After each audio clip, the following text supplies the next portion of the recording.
They say the blacker the berry, the sweeter the truth. Hands in the air for the ones who carry the proof. Grandma's hands, cocoa brown, turning collars into crown. Kitchen stories, hush, hush, pain, turn that sugar out of blank.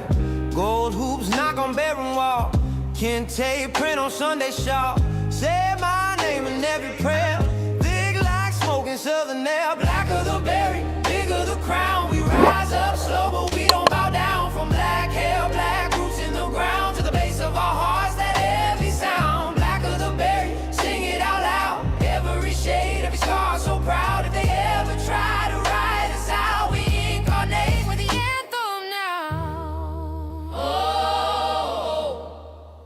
Oh, edge control on bathroom sink, freedom notes and colored ink. Brother's face sharp as a blade, dreams tucked tight in a second-hand J's. Dark skin glow in the midday heat. Whole world built on these tired feet. History books skip whole scenes. We kept recording our genes. Oh, blacker the berry, bigger the crown. We rise up slow, but we don't bow down. From black hair, black roots in the ground, to the base of our hearts, that heavy sound. Blacker the berry, sing it out loud. Every shade, every scar, so proud. If they ever try to ride us out, we incarnate with the anthem now. Say it for the kids with the wide nose, wide dreams. Say it for the lips, for the hips, for the deepest scene. For the lows, for the twist, for the press, for the free. Carrot King, that's a dynasty. Make it race with the sun done kissed. The embrace with the drum and sits. With the book, not the single page. With the fire, not just the flame. Hey, blacker the berry, bigger the crown. We rise up slow, but we don't bow down. From black hair, black roots in the ground, to the base of our hearts, that heavy sound. Blacker the berry, sing it out loud. Every shade, every star, so proud. They ever try to ride us out, we incarnate with the anthem now. Bottle pop, truth drop, welcome to the show. Champagne secrets, let your power grow. Every video, spark, ignite your inner light.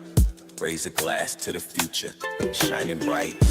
Empowerment is the code, we decode. Unravel mysteries, life's own secret load. Step by step, tap in, find your flow. With champagne secrets, you're gonna glow. Unlock the strength within you, watch it bloom. Life's a canvas, painted every room. Through ups and downs, cheers to what's next. Champagne secrets, life's complex.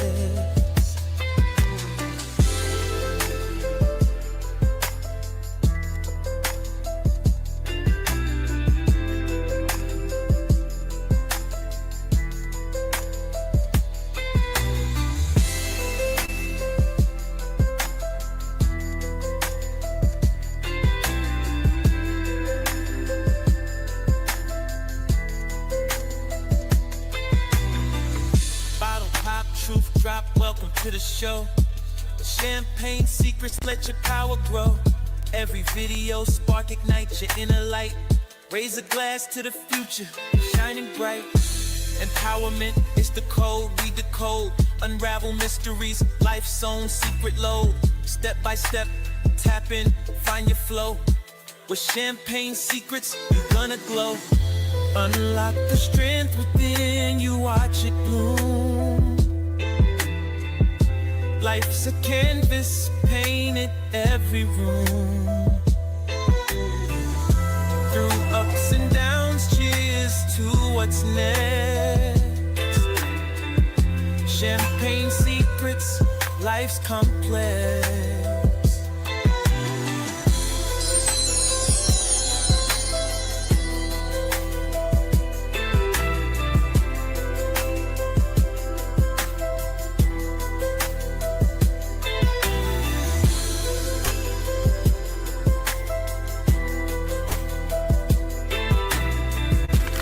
A second and let's talk. Yo, DJ, roll that beautiful champagne footage. Confidants?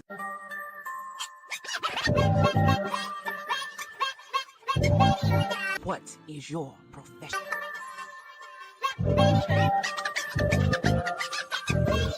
What is your profession?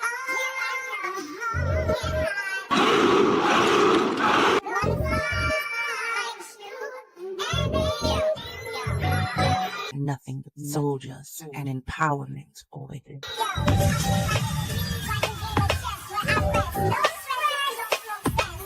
You want answers? I think I'm entitled. You want answers? I want the truth! You can't handle the truth!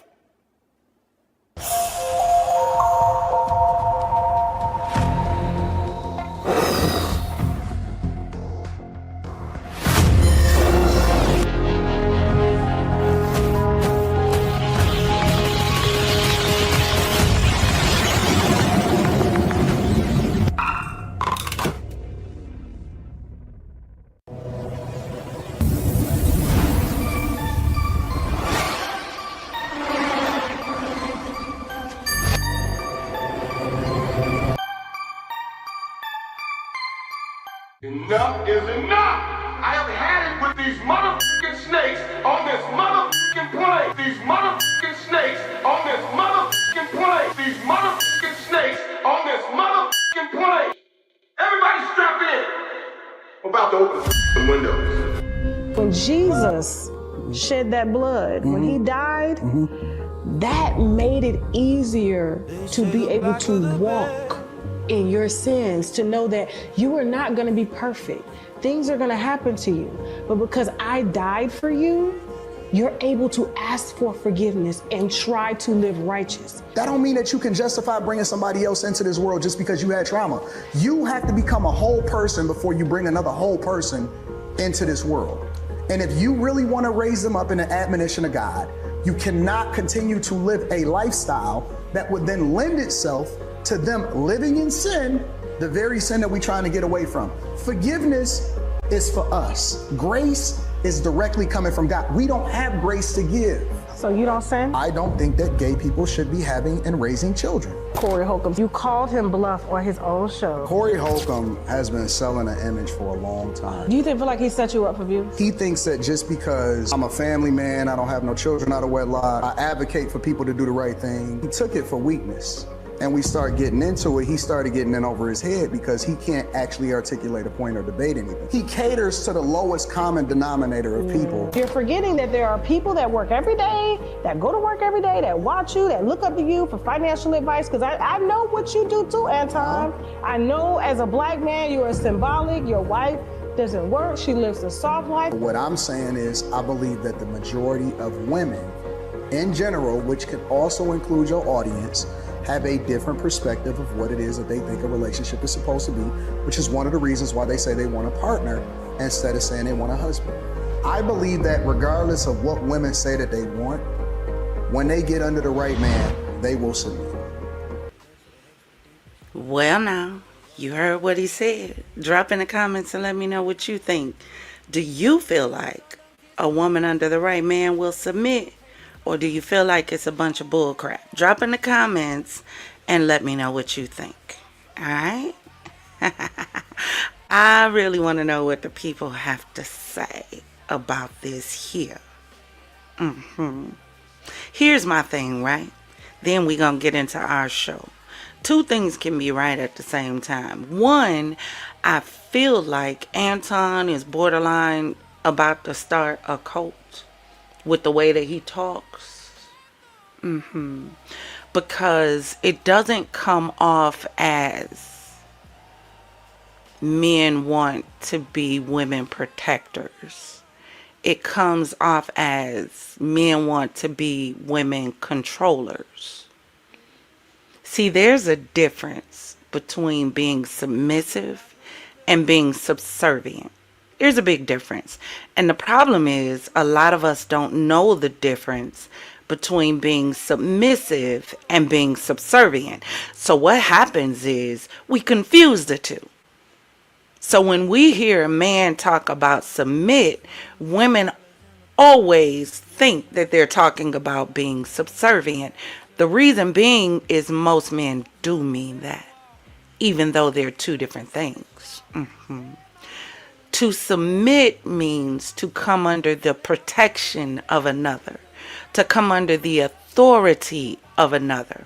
That means this individual has the authority to decide the direction of the relationship because you've handed them the reins.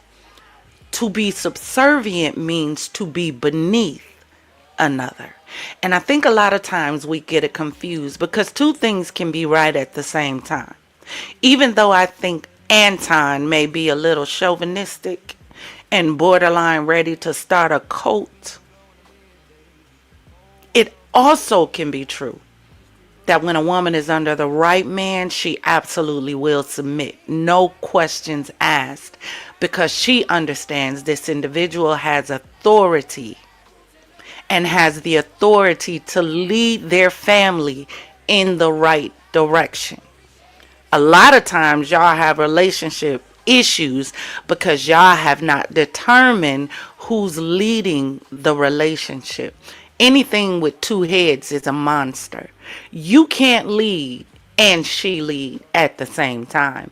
That's why there's a president and a vice president. Whether it's the United States, whether it's a company, there's always a leader. Even if you're co-leading, there's a leader and a co-leader. Better check your motive when you're getting in these relationships.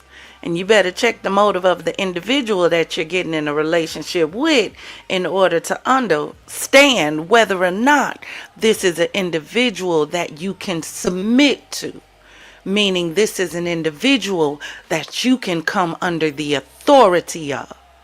Because if you can't, what are you doing in the relationship? Let's talk about it. But we'll save that combo for another one. What you say? Let's see who in the chat. Progressive, welcome in. He said, yes, when a woman is under the right man, she will submit, but the question lies in what is the perfect man? No, the perfected man. Absolutely. And I think the problem comes in if you're looking for anything to be perfect, because nothing is perfect. Nothing walking the face of God's green earth is perfect. It's created with flaws. Therefore, if we're looking for perfection in a relationship, we're going into the relationship looking for the wrong thing. We're all going to fall and we're all going to fail at some point. But the difference comes in when you make an attempt to get back up and do things differently and go a different way. There's the difference.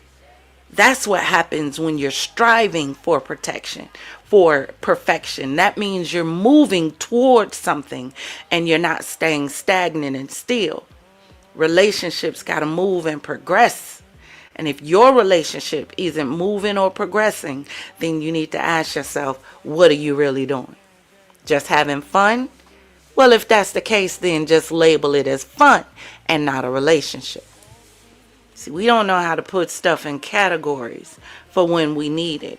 This might be something that you're ready to settle with down the line and commit to and build with and build that future and something sustainable and write your name on the dotted line for. But right now it might be something that you're just enjoying. And it's not something you're ready to give that level of commitment to because you're still not completely committed to yourself. You gotta know what you want before you start talking about giving somebody else what they want. Man, thank you, Progressive. Says big up to the Empress. Yes. Y'all, let's get ready to get into the show. Y'all ready for it? Drop some champagne glasses in the chat if you are ready for it. And when we get ready to get in, before we get ready to get into it, I want to take out a moment to show you guys this. But I do want you to drop in the chat and let me know what you think about that little clip that I showed from Tasha K. Fair use, fair use, fair use. for conversation and discussion. What do you think about this ideology of submission versus subservience? Do you think that we even understand the difference between the two? Or because we've had so many individuals who didn't understand the difference, we've confused the two so much that no one seems to know the difference? Drop in the comments and let me know what you have to say. The next one I want you to check out is this. So I ran across this on social media and I wanted to know what you guys think about it.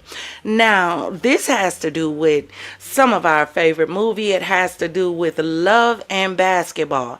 So someone posted this. It says, now that we're grown, can we admit that Q only cared about her as a friend? Meanwhile, she was in love with him as a lover. He effed because she let him. He never once in the movie said he loved her, even after she revealed she was in love with him, since he scarred her face as a little girl. Q was an entitled narcissist. He chose everybody but her. This wasn't a love story. This lady had a marriage and a child with a man who was asked to play for her heart, and he was dunking on her like he was LeBron. Ladies, never be this desperate for love. Love is a natural occurrence. You can't manipulate that ish through a game of basketball. It's either there or it's not. Never force it. Q did not want to be with Lil Miss Hoop Dreams. He felt sorry for her after seeing her sweat out her silk press. Drop in the comments and let me know what you think. Do you think she just debunked some of our favorite love stories? What do you think?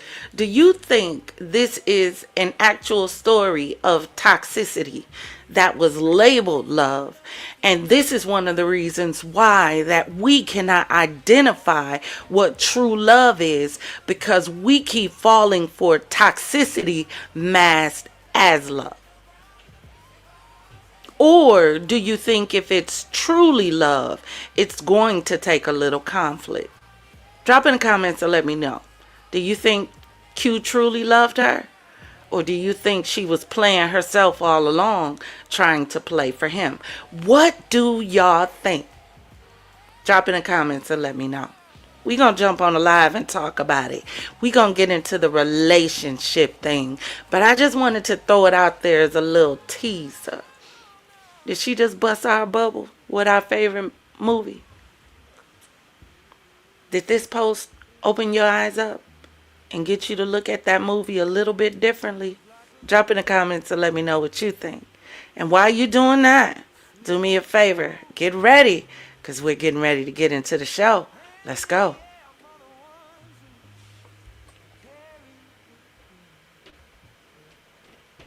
Grandma's hands, cocoa brown, turning collars in the crown. Kitchen stories, hush, hush, pain, turn that sugar out of blank.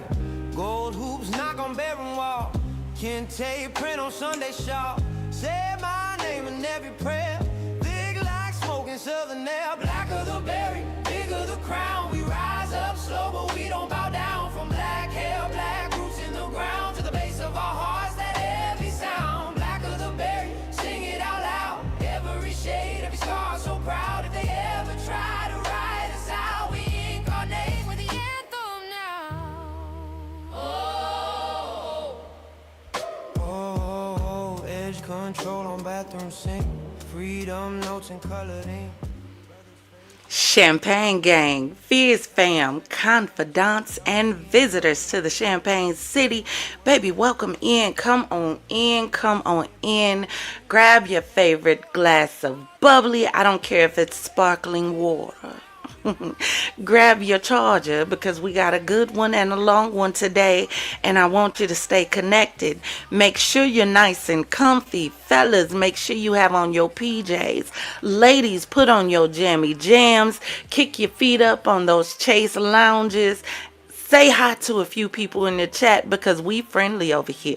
And let's get ready to get into the show. But baby, before we let's get into these positivity and affirmations. Thank you for joining me on tonight. You ready? Take that glass and raise it high in the air. Today we're talking about sometimes you gotta lose to win. Let's get up. Yeah. Get up now. Stop pretending that losing is the end of the story. It's not. It's the smoke clearing, the room shifting, the universe making space for the next move. You're gonna get knocked down hard. People will leave. Doors will slam. Dreams you thought were yours, gone in a blink. You'll feel it in your chest. Your pride screaming. Your patience tested.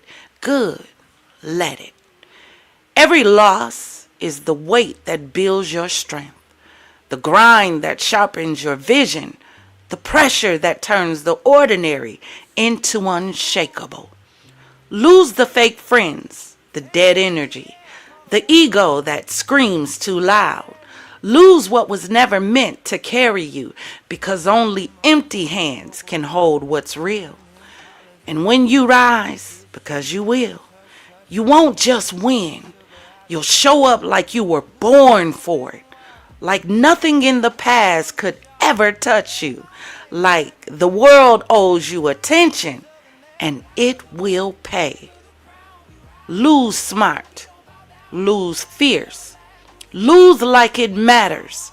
Sometimes the hardest losses are the launch pads for the loudest victories. Take your glass, raise it in the air. Repeat after me. This time, I choose me. Even if it means I have to lose. I lose with my head high, with my back straight, because I know a loss, if I keep going, will only lead me to a win.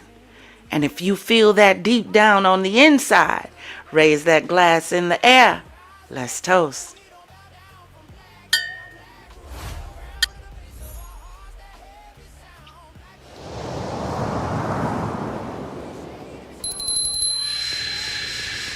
Oh, now did that feel good to y'all deep down on the inside? Let's get ready to get into our show, y'all, because listen. Let me turn this down a little bit because it looked like it might be a little bit loud for y'all. Hold on.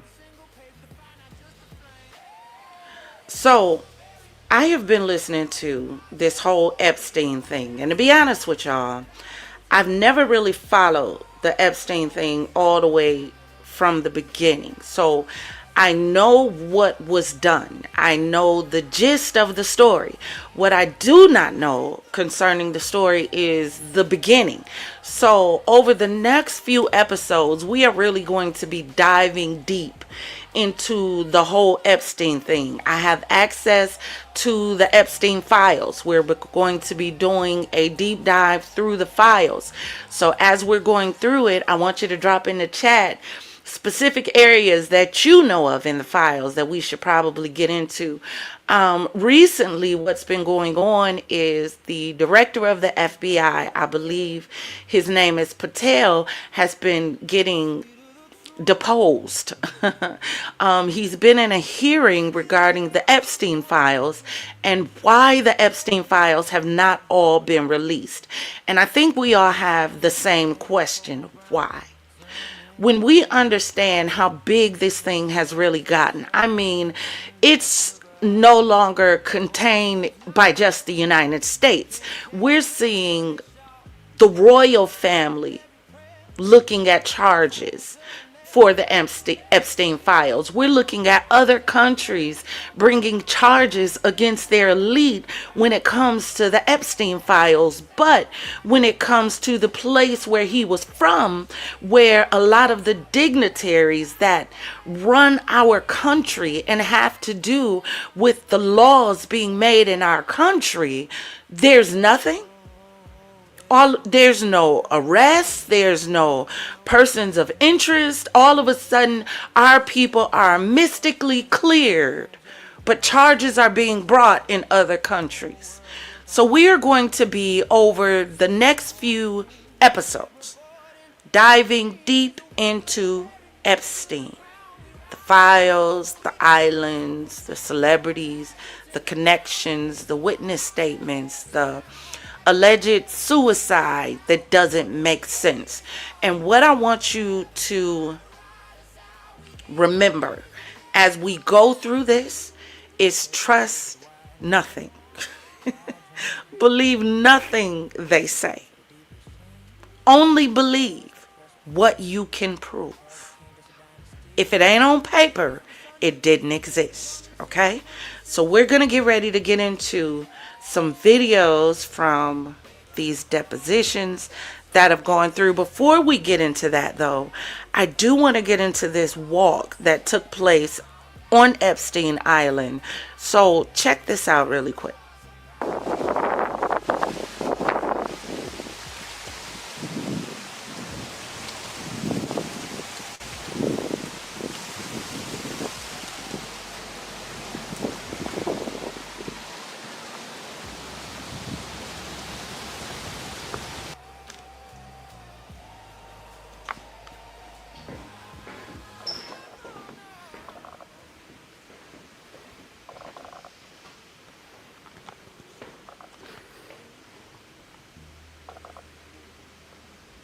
You know what would be interesting to me?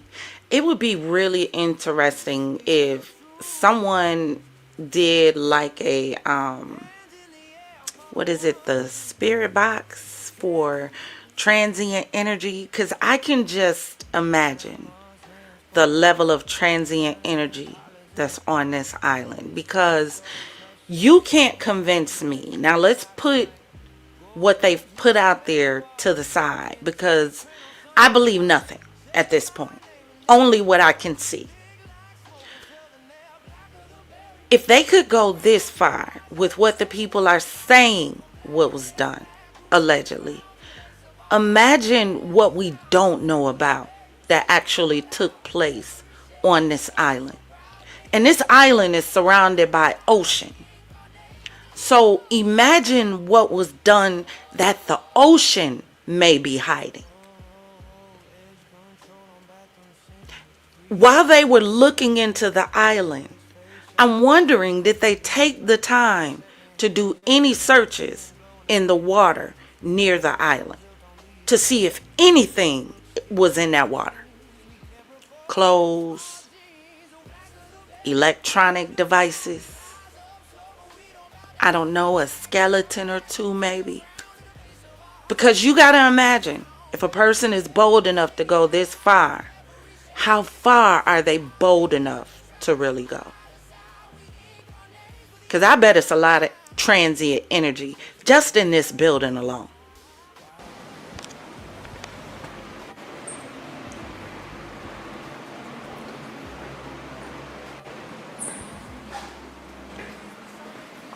Staying nice and warm in here.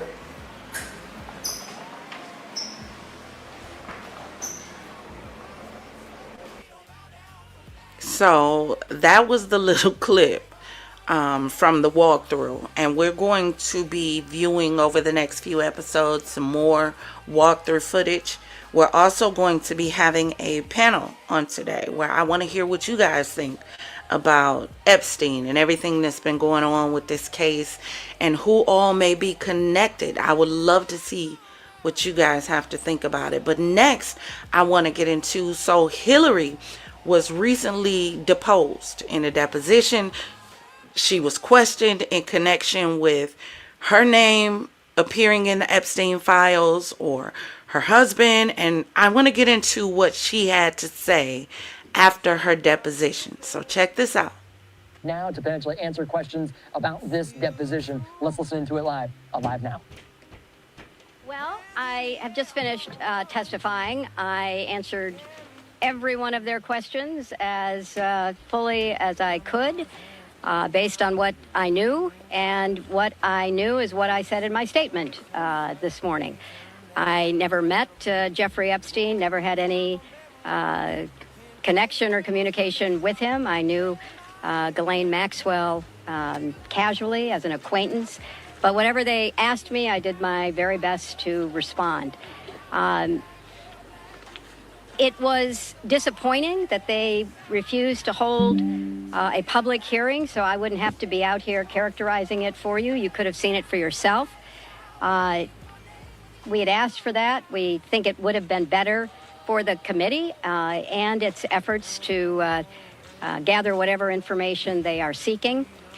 We had a bit of a challenge in the beginning because we had agreed upon rules based on the fact it was going to be a closed hearing at their demand, and one of the members violated that rule, which was very upsetting because it suggested that they might violate other of our agreements.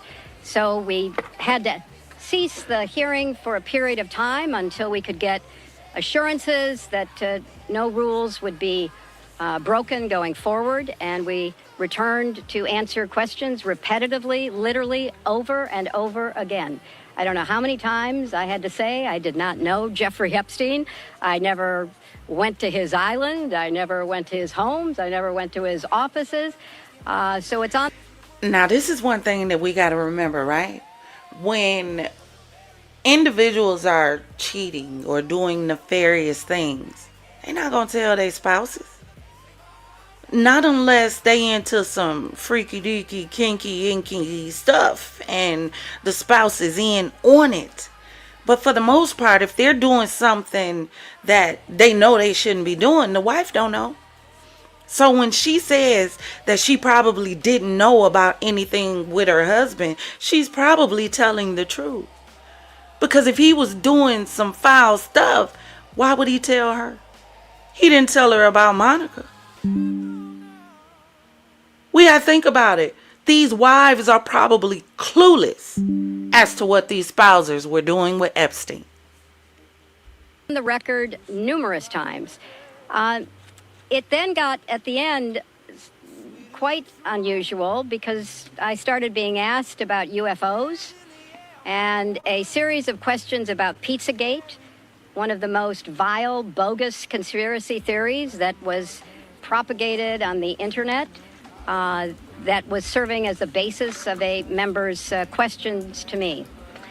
So I can only say that the best exchange that I had came at the very end when, contrary to every other deposition they have taken, no Republican member asked any questions about Jeffrey Epstein or Ghislaine Maxwell to anyone else they have deposed.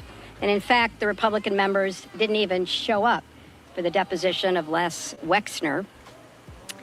And when I said that, I had to point out that the only questions that any Republican member asked of any of the people they deposed was of former Attorney General Bill Barr, when Chairman Comer asked him about the allegations, in his view, about Russia's involvement in my election in 2016. Right, just pointless stuff. Just a waste of time. You asking about stuff that has nothing to do with Epstein. What does her election have to do with Epstein? This is the problem that I have with politicians and our political arena now. Stick to the subject. We're talking about Epstein. We're talking about these children, and you want to start talking about Russia. The deflection for me is breathtaking. The best way to not answer a question is to ask another one. And the more breathtaking thing is how dumb they actually think that we are, that we're going to keep falling for it and keep thinking it's okay. As somehow Russia has to do with this conversation with Epstein, with the election. Unless you're telling me that Epstein Hollis Doyle the election. Is that what we're saying? If not, why are we bringing it up? But there is something that I do want to get into that she brought up that you guys may or may not know about. So she just mentioned Pizzagate. So This says the new Epstein files are reopening the Pizzagate box. So, nearly a decade ago, a 28-year-old man named Edgar Welch walked into Comet Ping Pong, a popular pizza restaurant in Washington, D.C., carrying an AR-15 rifle and a revolver. He fired several shots, damaging a door, a closet lock, and the restaurant's computer equipment. Welch had driven from North Carolina on a mission to rescue children he believed were being held in the restaurant's basement as a part of a child sex trafficking ring run by members of the Democratic Party. There were no children, nor was there a basement. The episode marked the violent real-world culmination of Pizzagate, a pro-Trump conspiracy theory that had metastasized online in the final weeks before the 2016 election. Born on 4chan's anonymous political message board, short for politically incorrect, the theory alleged that Hillary Clinton, her 2016 campaign chairman John Podesta, and other Democratic elites were running a pedophilia ring out of Comet. Digital sleuths pored over prominent Democrats' correspondence made public by WikiLeaks that fall and certain phrases mention of pizza and hot dogs were isolated, screenshotted, annotated. Cheese pizza, or CP, users insisted was code for child pornography. A theory snowballed through Reddit, YouTube, Rumble. Donald Trump, believers argued, would enter office and expose the network. So when she said they were bringing up Pizzagate, this is what she's talking about. It says on Friday, the Department of Justice released roughly 3 million new documents related to accused sex trafficker Jeffrey Epstein. Buried in all the email correspondence was detailed complicating the cultural archaeological, the cultural archaeology of Pizzagate. The word pizza appeared 911 times as of February 2nd, through 60 references have since been removed. 911 times, huh? That makes you want to go down a whole new rabbit hole.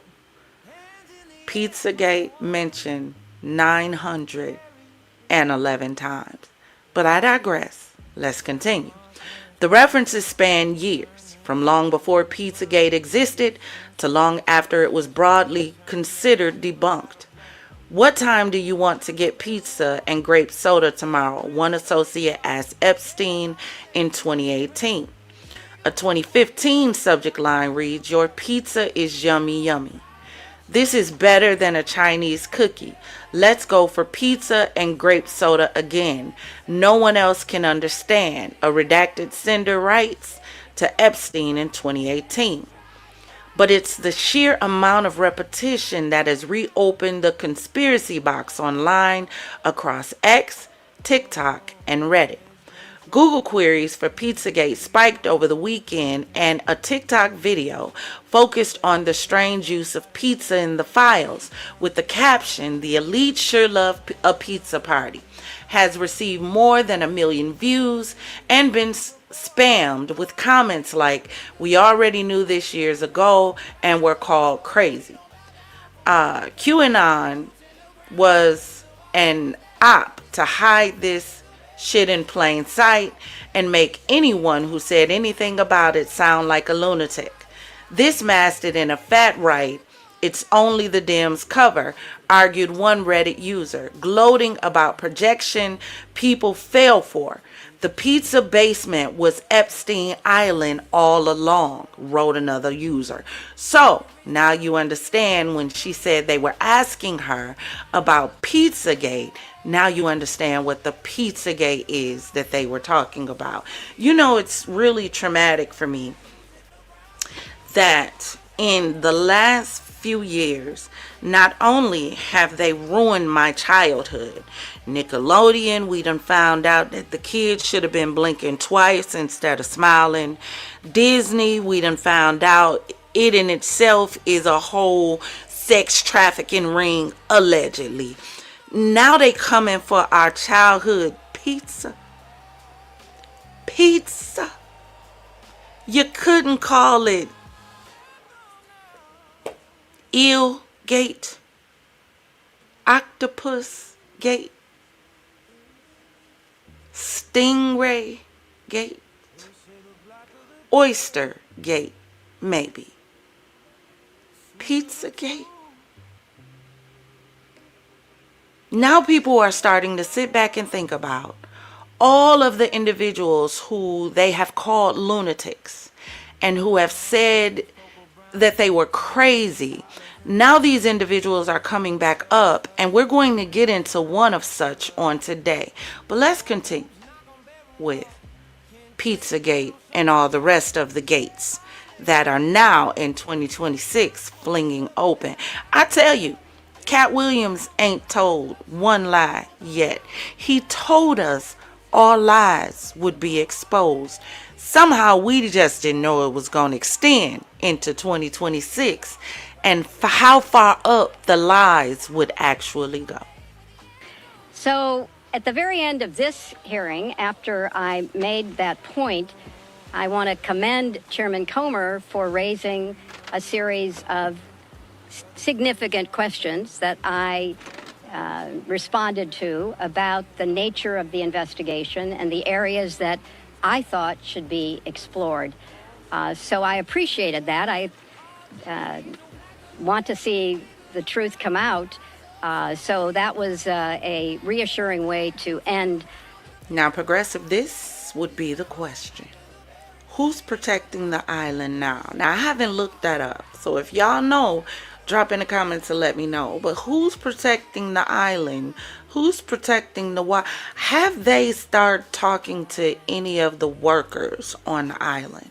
Are you telling me the only two individuals that operated this island was Epstein and what's her name? Ghislaine, however you pronounce her name. That's it? Did y'all interview any island workers? Any cooks? Any waiters? Any cleaners? How far did we go really with this investigation? That would be my question. A very long, repetitive deposition. Madam Secretary, you spoke in your opening remarks about how heartbroken you have been for the Epstein survivors as these files have come out. Can you talk to us a little bit about how you have processed and reacted to the fact that the former president, your husband, Bill Clinton, is referenced in the Epstein files numerous times, including in some photos featuring women? And how have you been personally preparing for the deposition that is coming tomorrow? Are you 100% confident that there isn't anything that the former president knows about Epstein's crimes?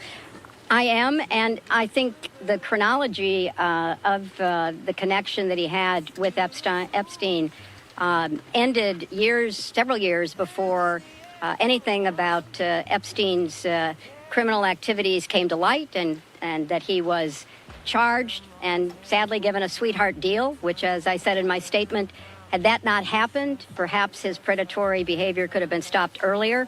But I think it is fair to say that the vast majority of people who had contact with him before his criminal pleas in 2008 were like most people. They did not know what he was doing. And I think that that is exactly what my husband will testify to tomorrow. Madam Secretary, can I ask? Do you believe this was a fair hearing? And do you still want to testify publicly, even though you gave this deposition? Oh, I'm not going to do it again. They had a chance to do it in public, and I wish they had done it in public. And I think they're making the wrong decision, avoiding doing it in public. I thought it was very repetitive. I thought that they asked literally the same questions over and over again, which didn't seem to me to be very productive. And then, as I said, toward the end, there were other questions that were totally off subject. So if they are going to fulfill their responsibilities to literally investigate the investigations, which is what they originally said was the scope of their work, I think they could have spent the day more productively. Madam Secretary, can I ask? James Matthews from Sky News. Can I ask, why was Ghislaine Maxwell invited to the daughter of Chelsea Clinton's wedding in 2010? She'd already been mentioned in a civil lawsuit by Virginia Giuffre before that. Jeffrey Epstein had already been convicted before. She came as the plus one, the guest of someone who was invited. Thank you, everybody. Thank you all. I don't know when the video. So y'all have heard from Hillary. So after Hillary was deposed, then it was Bill Clinton's turn. So now I want us to listen to what Bill Clinton had to say after he came from being deposed. I just finished testifying in front of the House Oversight Committee. I did it for two reasons. First, I love my country, including our Constitution. And America was built on the idea that no person is above the law, even presidents, especially presidents, and that we should all live under the same set of rules. This kind of democracy requires every person to play their part. And I hope that by being here today, we can bring ourselves just a little further away from the brink and back to being a country where we can disagree civilly and we can search for truth and justice, and that it outweighs the partisan urge to score points and create spectacle. The second reason I was there is that the girls and women whose lives Jeffrey Epstein destroyed deserve not just justice, but healing. They've been waiting too long for both. Though my brief acquaintance with Epstein ended years before his crimes came to light, and though I never witnessed during our limited interactions any indication of what was truly going on, I offered the little I do know in the hopes that it would help prevent anything like this from ever happening again. I also have to say something personal. Republicans made Hillary testify yesterday, and she had nothing to do with Jeffrey Epstein, nothing. She has no memory of ever even meeting him. She neither traveled with him nor visited any of his property. So whether 10 people or 10,000 people were subpoenaed, including her, was simply not right. So here's what I told the committee. First, I had no idea of the crimes Epstein was committed. No matter how many photos they show of me, I have two things that at the end of the day matter far more than any interpretation of 20-year-old photos. I know what I saw, and more importantly, what I didn't see. And I know what I did, and more importantly, what I didn't do. I saw nothing and I did nothing wrong. As someone who grew up in a home with domestic violence, not only would I not have flown on his plane if I had any inkling of what he was doing, I would have turned him in myself and led the call for justice for his crimes, not the sweetheart deal that we got. But even with 20/20 hindsight, I saw nothing that ever gave me real pause. We're only here today because Epstein hid it from everyone so well for so long.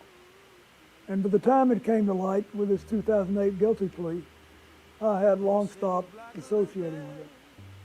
When the video of my testimony today is released, I hope it will motivate everyone to go in front of Congress to say what they know. I hope it will motivate the Justice Department to finally release all the files and to ensure that this never happens again. The survivors deserve that. So you heard what Clinton had to say. Now, let me say this as well. Now, we got our golden chapeaus on, right? One thing that you got to understand is people know who they can do what with, right? Let me give you an example. Just because you have a group of friends doesn't mean if you gotta go pull a caper that you're gonna pull the caper with the entire group. You know, within your group of friends, there's maybe 1 to 2 people that if you gotta go get active, that they gonna be your ride or die, and they gonna swallow the evidence. They ain't never gonna talk. They gonna take it to their grave. You know who that friend is within the group, right? So even though you and this friend within the group done playing this caper, y'all gonna behave around everybody else in the group like ain't nothing going on, because they don't need to know what y'all got going on over here, because you know they can't hold water and they gonna snitch. So I'm saying that to say this: just because I hang with you don't mean I know that everything that you're into. Doesn't mean that you're gonna share with me everything that you're into. Get it? So just as much as a Clinton or other people could have been on a jet with Epstein, it does not necessarily mean that they all knew what was going on. It's the same thing that we said with Diddy, right? Just because you party with Diddy don't mean you party with Diddy. See, there was a party for the partiers, but then there was a party for the partiers. You know what I mean. Same with Epstein. There was individuals that he knew was going. They was going for the pizza, for the popsicles, for the cookies, for the popcorn, for the candy bars, for the Twizzlers, whatever candy reference, food reference they wanted to use. He knew who was going and who wasn't. From what I'm reading, this man was brilliant. So he knew who to go with and who wasn't going. A person who sells the cocoa knows a cocoa head.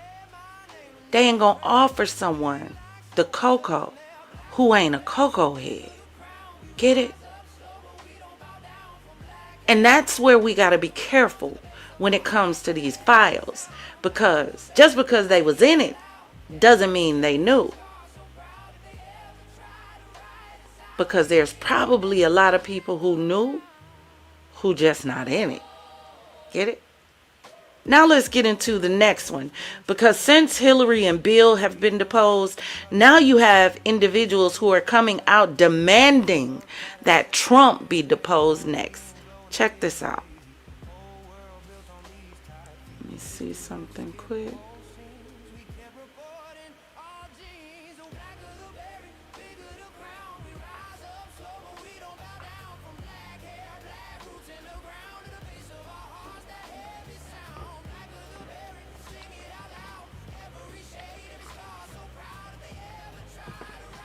Thank you. I'm Ranking Member Robert Garcia for Oversight Democrats. I'm going to make some brief statements, as well my colleagues, and then perhaps a question or two, and then we're going to get back to the deposition. As a reminder, this deposition has now gone on for about 2 hours, 2 hours plus 2.5 hours, and so that it will continue throughout the day. And so, I'm going to be also respectful of not being specific, but we do have some overall statements to make, and a lot of this obviously ties into what the Secretary has already put out herself in her opening statement. Just want to begin by just clarifying and putting emphasis on something that's very important, and it's something the Secretary herself has said. Secretary Clinton never met Jeffrey Epstein. She never visited the island. She never flew on his plane.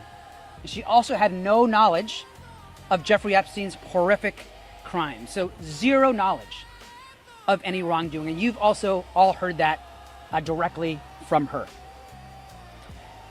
Secretary Clinton is also completely cooperating with the deposition and the committee, and is answering questions in full faith and in good faith. What is not acceptable is oversight Republicans breaking their own committee rules that they established with the Secretary and her team, which you've all reported and you've seen by releasing photos. Not acceptable, and it was gracious of the Secretary and her team to continue the deposition. What we also want to say at this very moment is it's becoming more clear every single day is the questions continue to build around this DOJ and the White House and the focus of the majority. We want to understand right now where the missing FBI files are. These are files that accuse the President of the United States about serious accusations around sexual abuse. And the fact that they're not in the files and have been apparently either removed or discarded is incredibly concerning. And so we're calling on Attorney General Pam Bondi to immediately release those files. And lastly, I want to also add that this committee has now set a new precedent about talking to presidents and former presidents. And we're demanding immediately that we ask President Trump to testify in front of our committee and be deposed in front of oversight Republicans and Democrats. And that should happen immediately. He is the person that appears almost more than anyone else in the committee, and it needs to happen right now. We're going to go. Do you distinguish at all between the president and a former president and a sitting president? I mean, is there something in there because they will say, wait a minute. I think. Look, I think what the court ruled on immunity. we should depose the person that is mentioned in the Epstein files almost more than any other person next to Ghislaine Maxwell, and that's Donald Trump. We're gonna have a couple comments, and then we're gonna go ahead. I'm gonna answer a couple questions. Thank you. Thank you. House Republicans need to get serious about this investigation. I understand now fully why Secretary Clinton wanted to make this deposition and her hearing public, because the reality is we are talking to the wrong person today. Who we should be talking to instead are people who are actually mentioned in the files, people who have made misleading statements about their relationship with Jeffrey Epstein. Earlier today, Chairman Comer mentioned being open to talking to Secretary Lutnick. Well, let's get him in. Let's talk to Secretary Lutnick instead. Let's talk to someone who is neighbors with Jeffrey Epstein, who actually associated with Jeffrey Epstein, not someone who had never, ever met Jeffrey Epstein to their knowledge. And so let's try to talk about people who will help us with our investigation, and let's release the 2.5 million files so we can know who else to talk to, and so we can do right by the victims and actually bring justice. Thank you. Thank you. I'm Congresswoman Yasmin Ansari representing Arizona. So that's all we have for that one, quickly. But as you see, the people are now saying, okay, you done talked to the former president and his wife, now get Trump in there. Because apparently his name is all through these files, and we want to know when, where, how, and why. As you should. As you saw, when we first started having this discussion about the Epstein files, we were talking about the fact that when they were originally ordered released, they were released, but everything is redacted. Just redacted, redacted, redacted. And it seems like the only names that are not redacted are the ones who implicate those who are of a different party. Let's say Democratic. However, if we really care about the kids, you know, the statement, no child left behind, then wouldn't we want to release all of the files and release all of the files immediately? No questions asked, because if anyone was a part of this horror that took place, wouldn't you want to bring them down? Wouldn't you want to put them in office? Wouldn't you want to make sure that someone who was a part of anything like this does not hold any form of office, that makes any decisions related to the governance of the United States, of these Americas? Wouldn't you want it? So why are all the files not released, would be the question. The next thing that I want us to get into, I mentioned to you that the director of the FBI, Patel, has been getting deposed, or has had a hearing all day where he's been questioned in regards to the Epstein files. And I want us to get into some of this hearing, because when I tell y'all, it's been going down. Like, I was borderline expecting them to start throwing blows the way they was going at it in this hearing, trying to get the director of the FBI to answer what's going on with the files, where's the rest of the files, release the names in the files, why aren't you releasing anything that can help us put these people behind bars. So I want us to take a look at this, and I want you to drop in the comments and let me know what you think while we're watching it.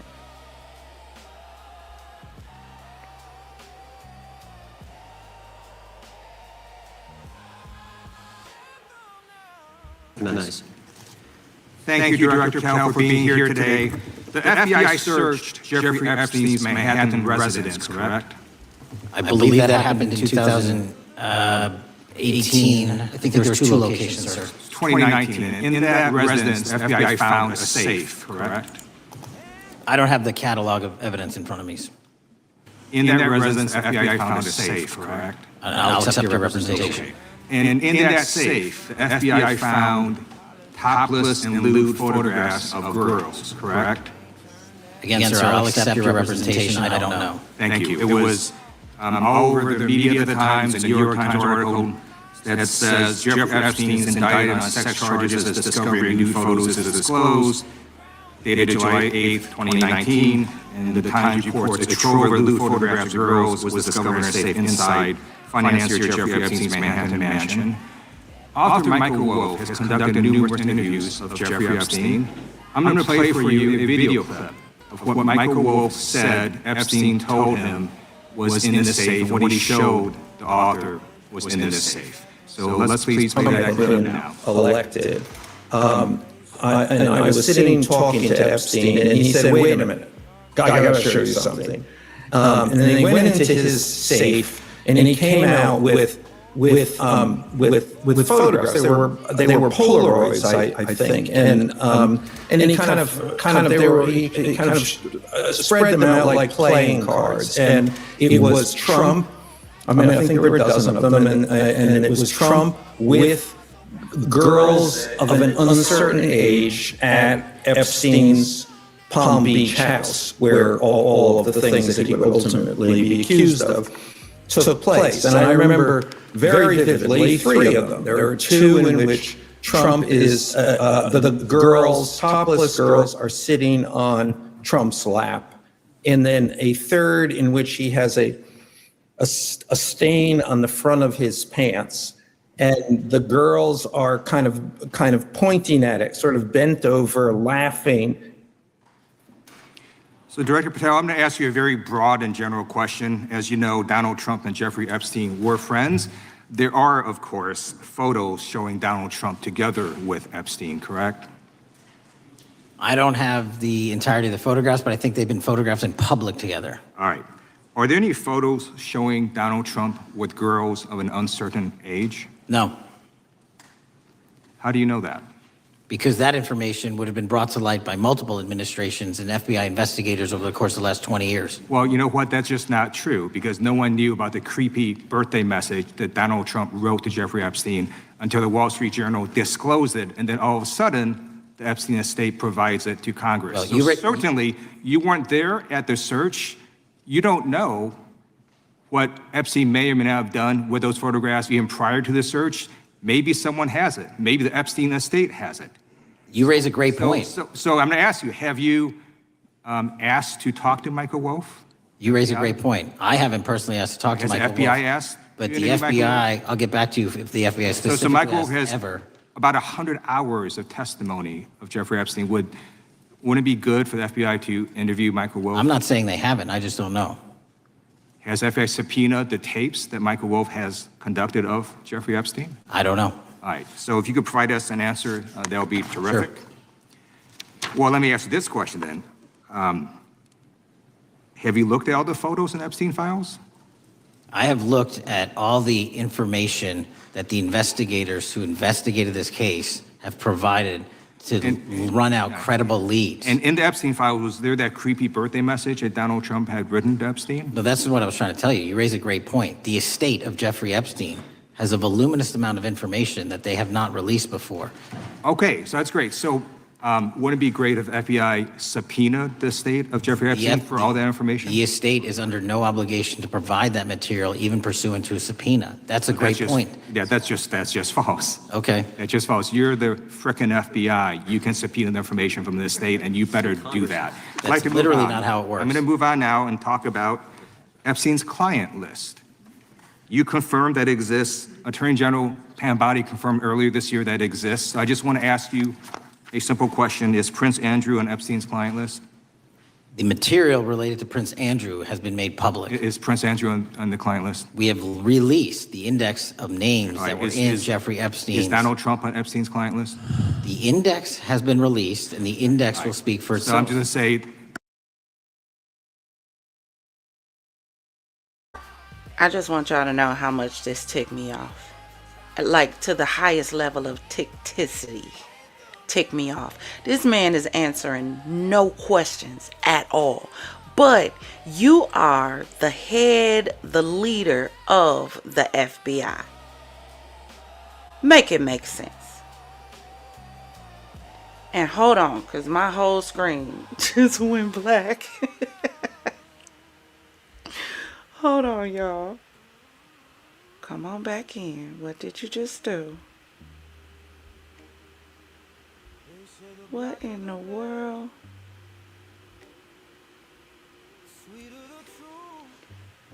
Testing, what? Okay, so y'all can still hear me, but I can't see anything. Let me do this.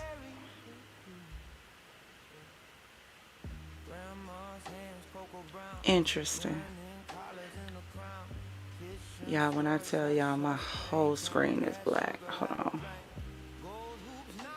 Now it's acting like a Etch-a-Sketch, like I'm y'all moving the mouse across the screen and stuff just popping up. Hold on, let me finish sketching my screen back in somehow.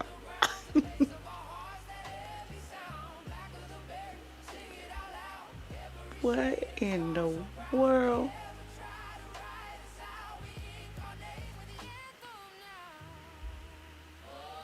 This is what I get for trying to use OBS and StreamYard together. This is what I get. Hold on, let me try this. Hold on one second, y'all.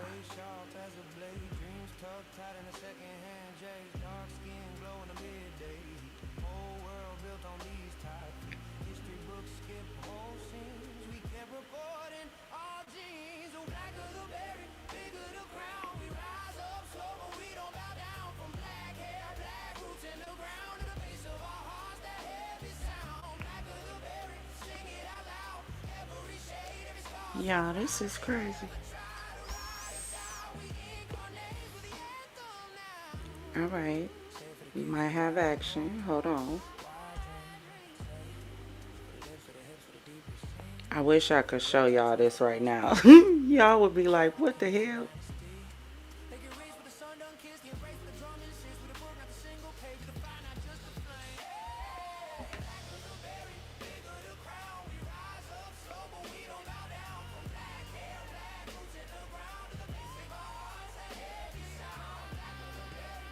Hold on. Trying to get it back for y'all.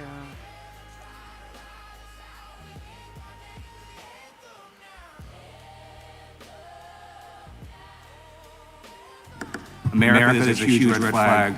The FBI director could not answer whether Donald Trump was on Epstein's Gentleman's time client has list. expired. I You yield. recognize.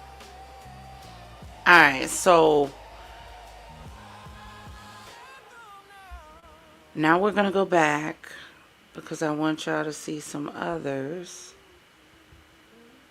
Y'all, this is really tripping. Hold on.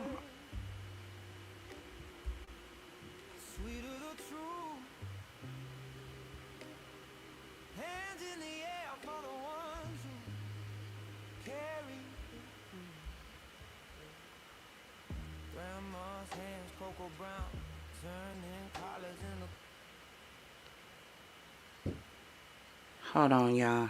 I'm having like real technical issues.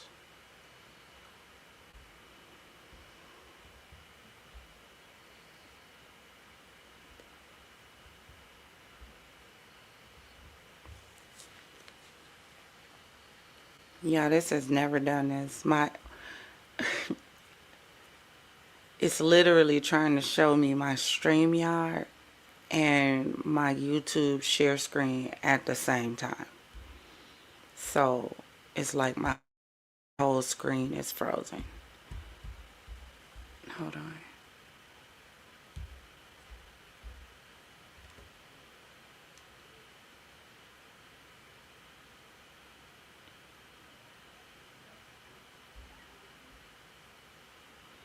talk amongst yourselves while I figure out why my computer just went, I don't even know what to call it.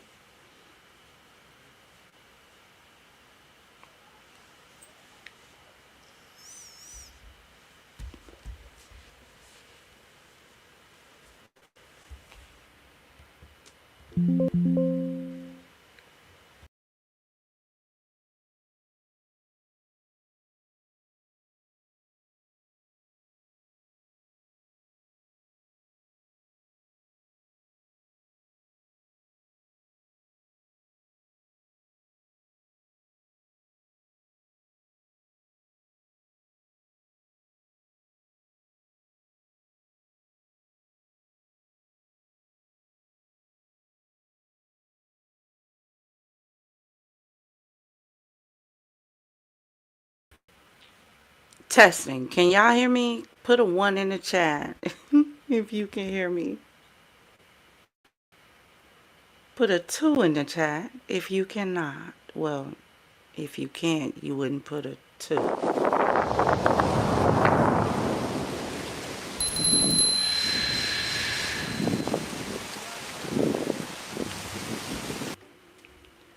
Alright, I think we back. Let me see.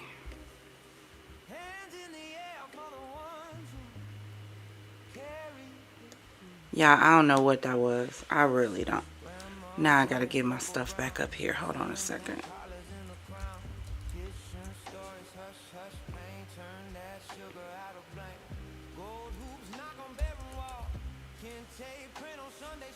One second. So we just listened to the first one. And let me see.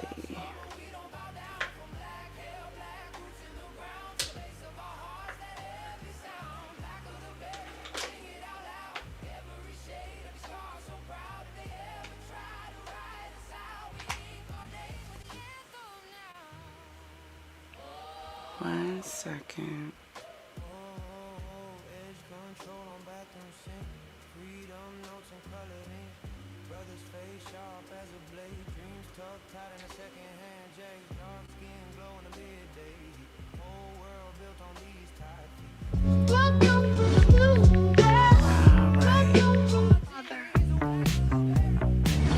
If you want to work on bringing... Here we go. All right, now we're going to watch the next one. Sorry for the hiccup, everyone. I don't know what that was, but here we go.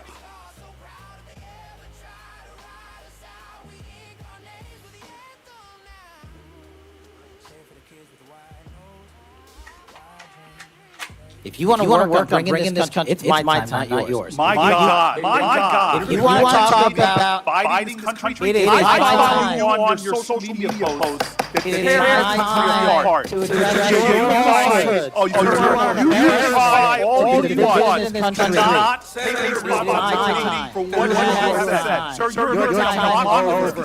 Sir, you don't tell me my time is over. You know how long You're your telling me time what my time is. You can't lecture me. You tell me my time is over. Mr. Chairman, I'm not afraid of you. Senator Cory Booker told FBI Director Kash Patel something no senator has said before. I don't think you're going to be around long. Trump will cut you loose. This may be your last oversight hearing. Booker accused Patel of lying under oath, of political purges, of making the country weaker and less safe. He brought up Brian Driscoll, Medal of Valor, 20 years of FBI service, fired by Patel citing presidential authority. He asked about grand jury testimony. Patel refused to answer. He asked about FBI agents diverted to immigration. Patel deflected. Booker listed the failures. Epstein files withheld. Task forces disbanded. 14 years to fill vacancies. The country more vulnerable. And then Patel tried to respond. Booker cut him off. Both men raised their voices. The chairman banged his gavel, and Booker shouted the words that went viral. I am not afraid of you. Watch what happens when a constitutional law professor confronts an FBI director who refuses to answer questions. Let me tell you who Cory Booker is. He's a Democratic senator from New Jersey. Before the Senate, he was mayor of Newark for 7 years. He's a former constitutional law professor at Rutgers. He's known for direct confrontations during hearings. He asks questions and expects answers. He doesn't back down. According to CNN and PBS, this hearing took place as Patel faced mounting criticism. Criticism over the Charlie Kirk assassination investigation, over the handling of Epstein files, over widespread firings of FBI officials. A lawsuit filed by 3 senior FBI agents alleges Patel carried out politically motivated terminations. The lawsuit claims Patel acknowledged the firings were likely illegal. Booker had read the lawsuit. He had read Patel's confirmation hearing testimony. He had statistics from the Cato Institute, and he was ready to use all of it.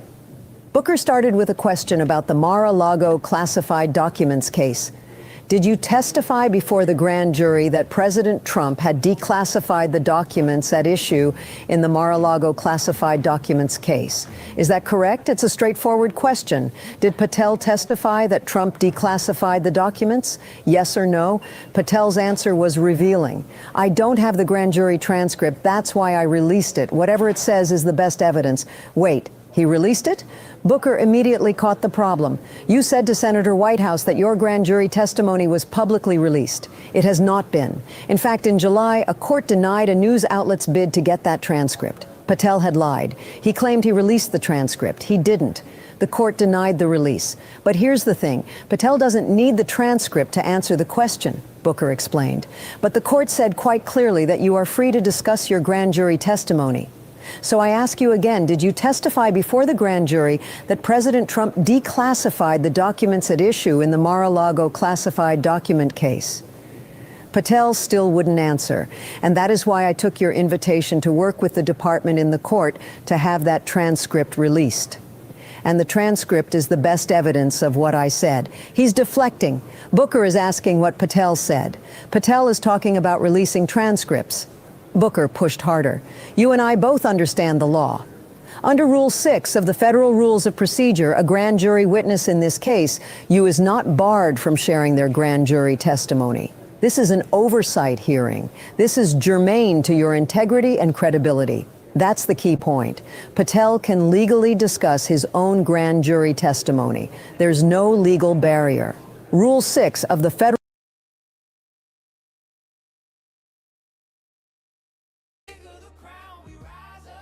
Now, here's the thing, right? You don't play with anybody with the name Booker. Ever. I ain't never known nobody with the name Booker that was okay to play with. Ever. Conversation, fistation. There's no Booker ever that you should ever play with. And at the end of the day, I'm not understanding why it's taking this many hours for them to convince the director of the FBI, one of them ABC boys that I keep telling y'all about. FBI, DEA, CIA. What's the rest of them? Why is it taking this long for them to convince him to release the files? Why does it even need to be a conversation that needs to take place? You should want to do that automatically. What is the problem? Like, where are we really right now? Like, because this can't, hold on, this can't be real. I'll tell you what. Hold on one second. I know what the problem is. Let me tell you what the problem is. Hold on.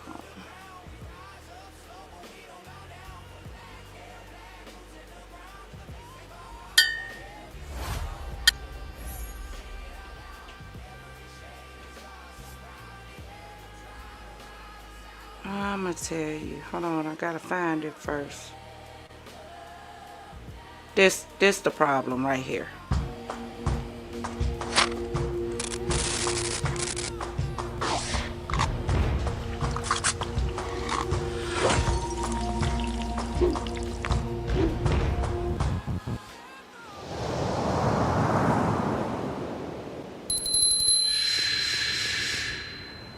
Yep, that's the problem right there. This timeline is fried, screwed, chopped, scrambled What is the problem that we got to go through all this to get some files released, to get some people locked up that are monsters?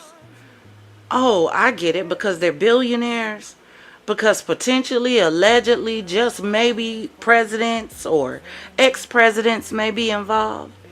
Maybe a celebrity or 2 or 10 or 30 may be involved. Maybe an elite or 12 may be involved. Some of the ones that you say, you know, run the country and the world may be involved. What did I tell y'all with the Diddy case? It's not the ones that's talking the most that you should worry about. It's the ones who aren't saying anything. Who's being silent in this? That you're sitting back saying, you know what? Why ain't you saying not a word? Those are the questions that should be asked. Not only the questions, but those are the individuals who should be questioned. Now, the next one I want to get into, there's a gentleman who was an actor that came out before, and the people thought he was a little nuts. His name is Isaac Cappy, and we're going to get into him some more. But I have a clip from a live that he did, and I want us to check this out. I want you to drop in the comments and let me know if you feel like he was crazy, or now with everything that's been released, do you feel like maybe, just maybe, the world should be paying more attention to what he had to say? Make sure your charger is plugged in. Make sure you have your glass of bubbly, and let's get ready to get into it. Aren't you concerned for my life? Yeah, but more importantly, I'm concerned for everybody, because this shit has been going on forever. I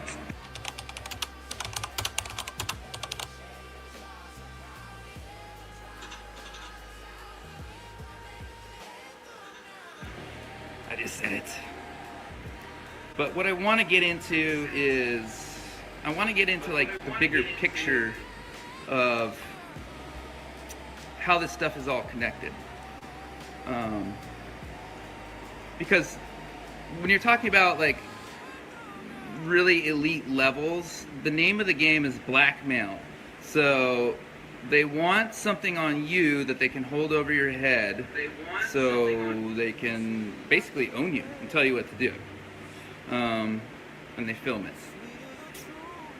And then they own you. So that's what runs the whole system, basically. They want compromised people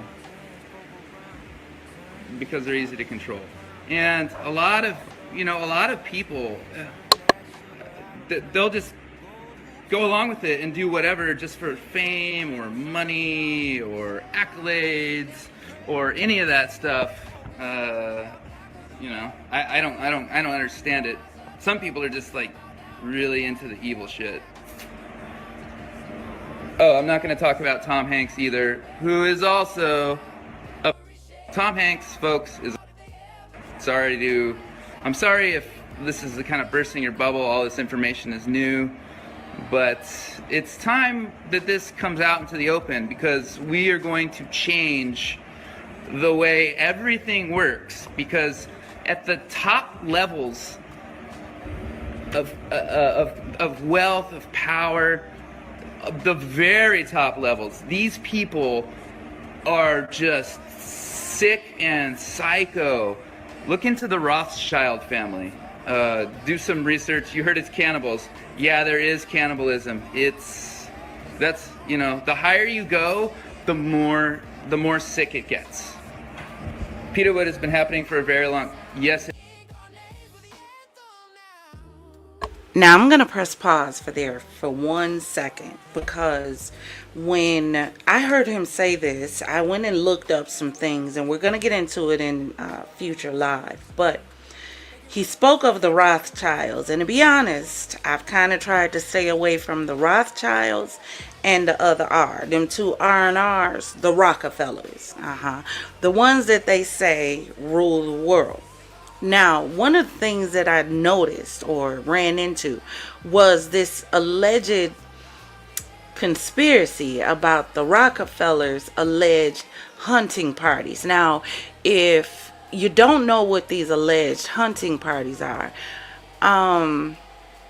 if you ever seen The Purge, and I want to say, was it the second Purge or the third one, where the individuals were being kidnapped and they were taken to this warehouse, and the elites had on these masks and they had weapons and they were chasing them down, hunting them down and unaliving them. Well, according to the stories, this is actually taking place. The Rockefellers have something that is called the hunting party, where they actually do this, but it is said allegedly,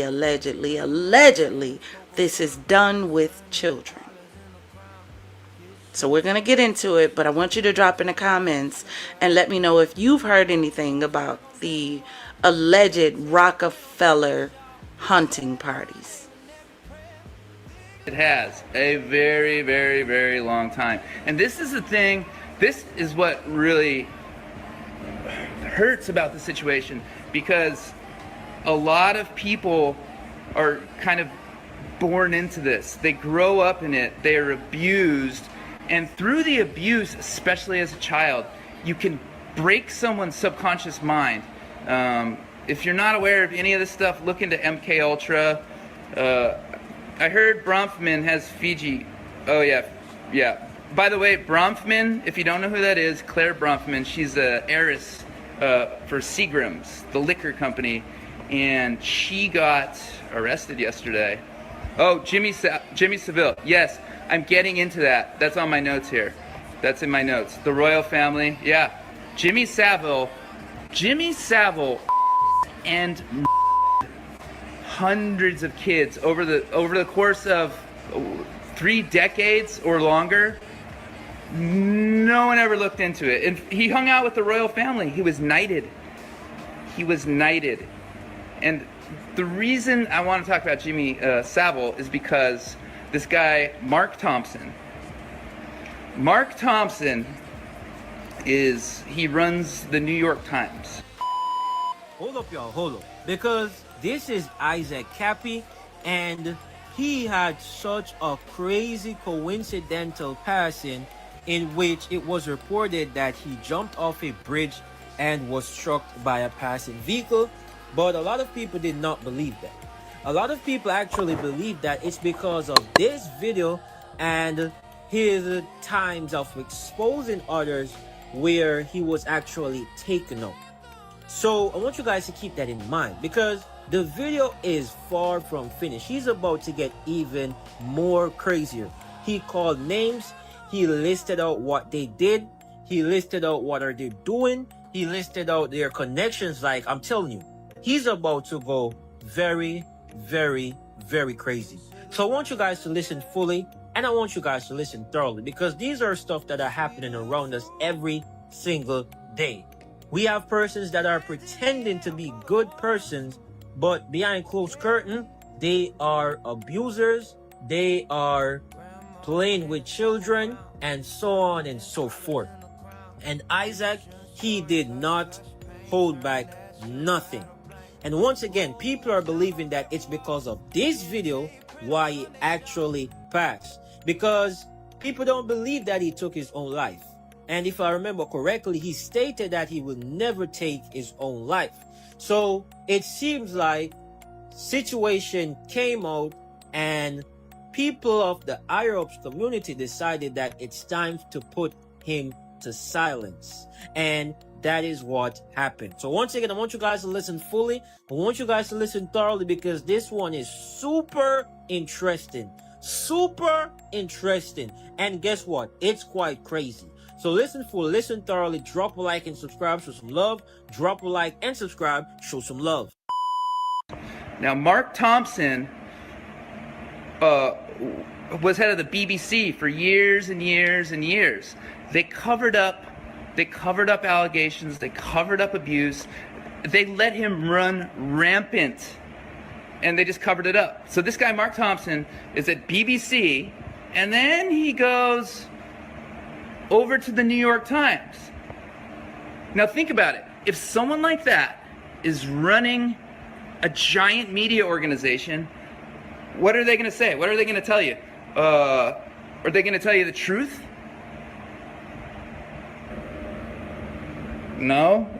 No, they're not going to tell the truth. That's why when people say the news is fake, it's because it's run by these people who are into some very, very, very, very sick stuff. I want to, what else do we got here? ElsaGate. Please, please, please, I want you guys to research and look about ElsaGate.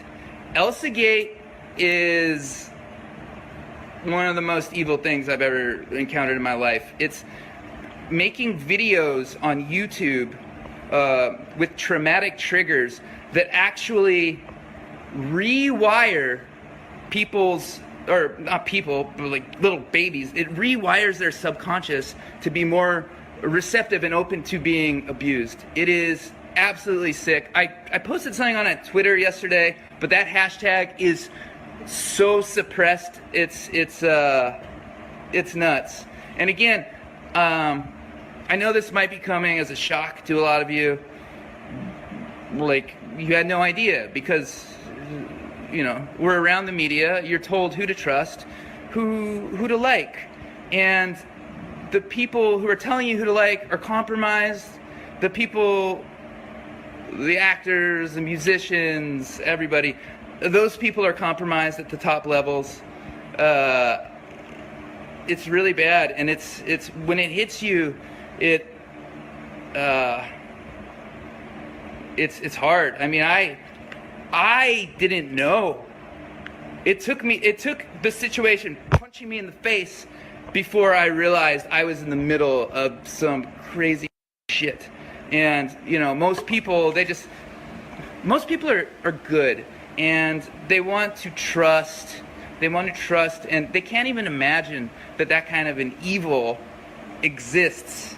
Now I want to press pause for a second because I heard him mention ElsaGate. I want to pause for a second and show you guys this so we can take a look at it.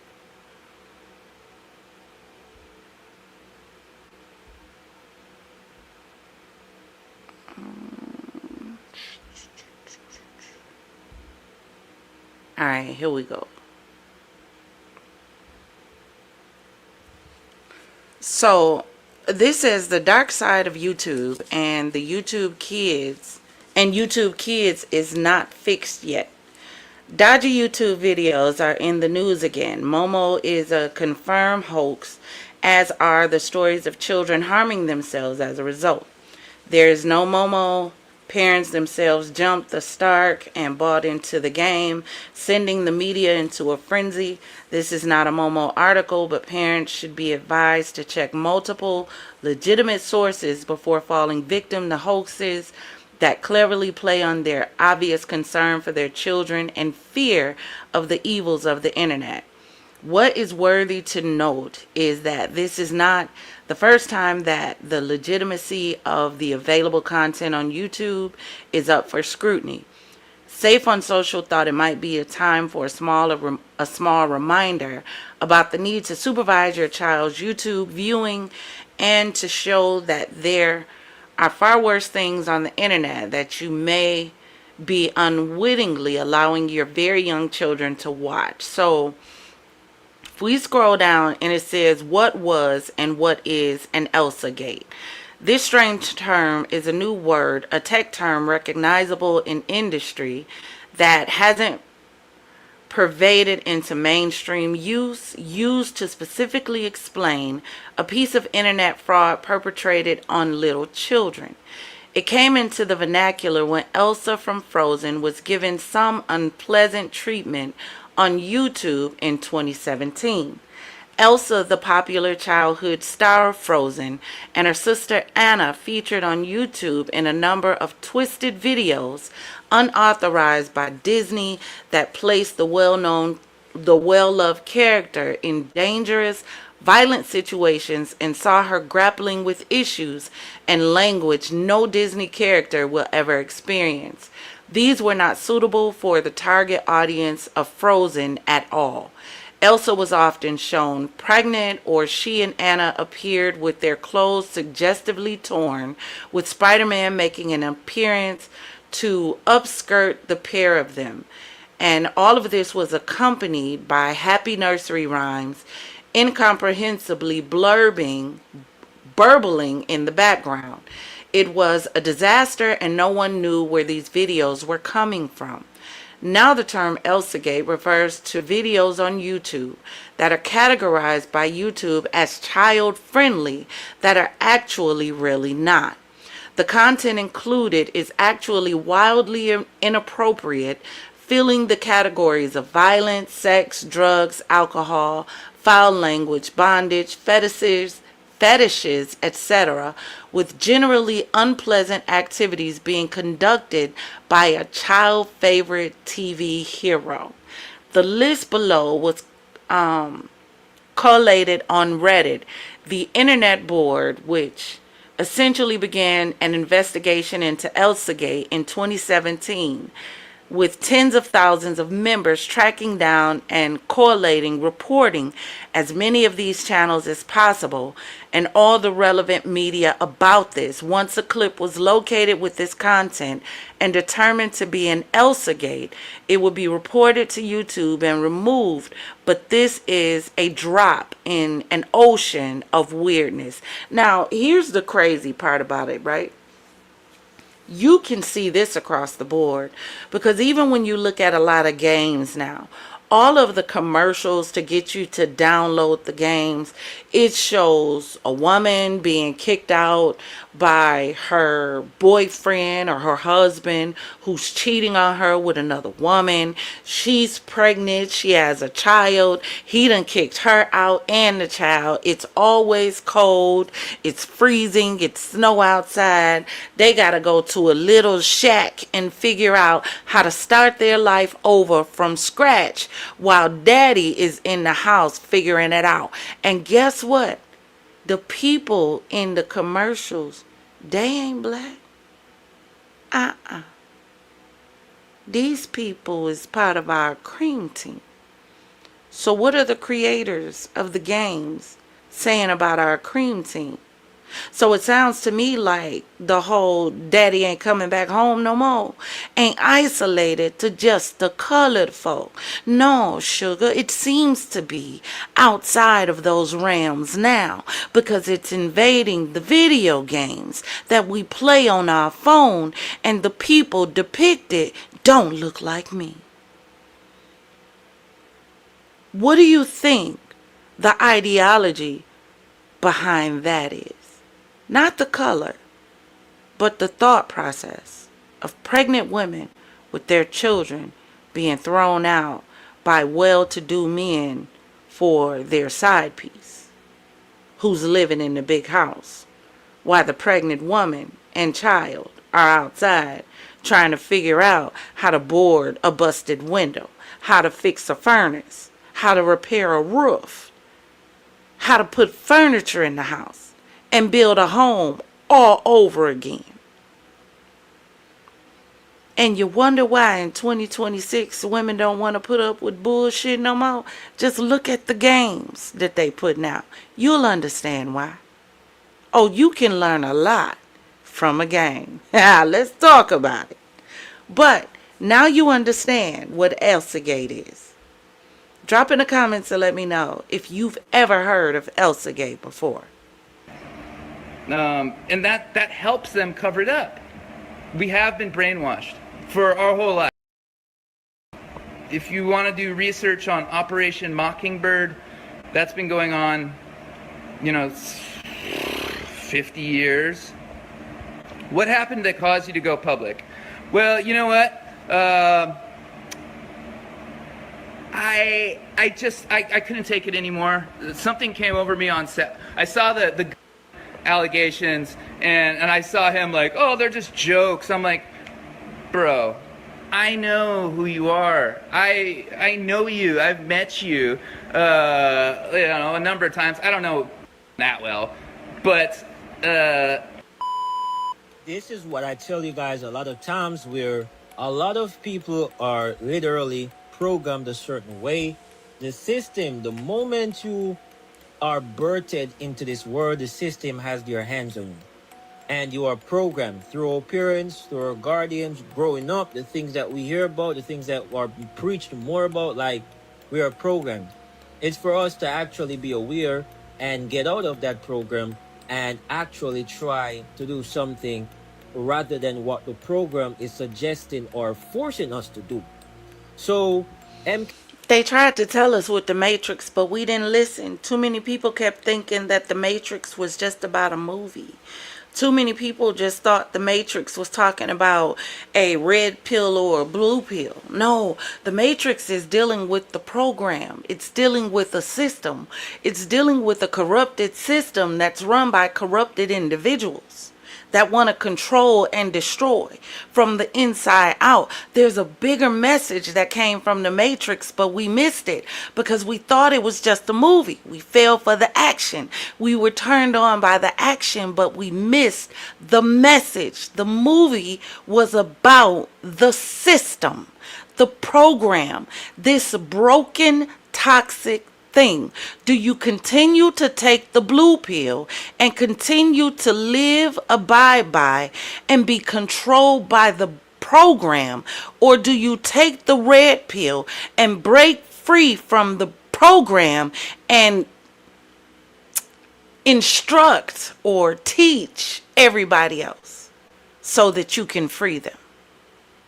Which one do you do? Because we're all going to fall into a system. But you choose which system that happens to be. Ultra and all of those stuff, it's just fancy words for programming. I'm telling you guys, like, if you look on a lot of our people around us, I'm telling you, if you really look at them, you can tell that they're programmed. They're indoctrinated from a very young age, and I can't even blame the parents because the parents were indoctrinated the very same way. And it's something that continues to be passed down through generations to generations, right? So you have to be aware of these stuff and you have to decide to break that cycle. I'm like, you're a liar, dude. And I just watched them. They lie and lie and lie and lie and lie. And I watched it. I'm like, okay. That's and I just, something hit me. There was a hostage situation at the supermarket near my house, and there was like tons of helicopters flying over. I don't know, something like inside of me just activated, and I was like, you know what? I'm doing this. I'm going down to Comic-Con right now, and I'll tell these like, yo, if I'm a liar, call me a liar to my face. Right? Have I crossed paths with Lloyd Kaufman? I don't know if I've met Lloyd. I did a film that I think was picked up by Trauma, but I don't know, it was a while ago. Aren't you concerned for my life? Yeah, but more importantly, I'm concerned for everybody, because this shit has been going on forever. I'm tired of it. I saw your post about the lady. Oh yeah. Hardwick. Oh yeah, I've met Hardwick. Yeah. Ian Black on my list. I don't know Ian Black. Is that the guy that was posting the Tinder for pizza thing? Someone answer. I don't know who that is. Yeah, Macaulay Culkin and Seth Green are friends. To be honest, I had some fun times with those guys. For being satanic, like Seth is a pretty cool dude. I mean, I think I feel sorry. I feel a lot of empathy for them because they grew up in this shit, and you know, it's trauma, it's abuse, and then then you get the money, and then you get the fame, and it's like, okay, and then all of a sudden you're the abuser. And So now this takes me back to a question that I asked a long time ago. What's your price? Can you be bought? What is the number? If someone came to you and said, I'll give you X, Y, and Z, but no holds barred, nothing is off the table, what would your price be? Or do you have a price? The problem is too many people now have a price. And now those same people who had a price or have a price now have a guilty conscience by what they did for that price. All money ain't good money. We hear it all the time, but we all keep chasing it. We say all money ain't good money until we have to do the ungood things to get the money. Now all of a sudden we have a guilty conscience or we have buyer's remorse. What we bought into, we now feel guilty because we bought into it. Not that we were forced into it. Not that anybody put a sticky icky to our head. Not that we were coerced. No, we walked into it for a dollar amount and now we feel bad because we went too far. We broke our moral code. We went against our moral compass and we did something against what we would normally know to do as right. And now we feel bad. So somebody got to pay because I now feel bad. That's what a lot of this is. A lot of people want people to pay because you feel bad because of what you got into. Not because you were forced. But because the mirror is now in your face. And you got to face yourself because of what you bought into. And it sucks, man. It sucks. Like, I have a lot of empathy for both of them. Like, for anyone who is in that situation. Because it's hard. What are they going to, how do you get out? Like, everyone is threatened. Everyone. Why don't you show us proof? There's a bunch of stuff I posted on 8chan. And by the way, the proof is in the pudding.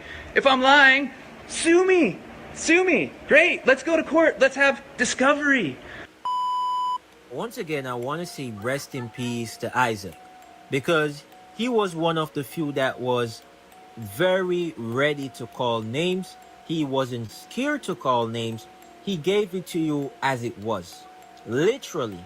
And that is why I believe that his passing was highly suspicious.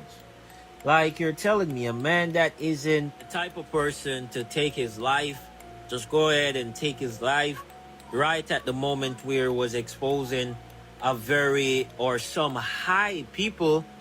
I just don't believe it. And if you guys see me, phrasing words or sentences different, it's because of YouTube. YouTube has been getting so strict recently. I have to try my best to try to avoid saying some words, so that is why you may hear me saying it different in certain phrases. But anyways, once again, rest in peace. But that is what you guys just have to understand. A lot of our higher ups, a lot of the people that are supposed to be protecting us, a lot of the people that are supposed to be leading us, a lot of them need leading themselves. A lot of them needs proper leading themselves because they are dirty. They got their hands mixed in some very bad things. They are doing crazy rituals. Like, I'm telling you, why do you think? You remember how we always said the oil drips from the head down? It drips from the head down. So that also means that dirt and corruption also drips from the head down.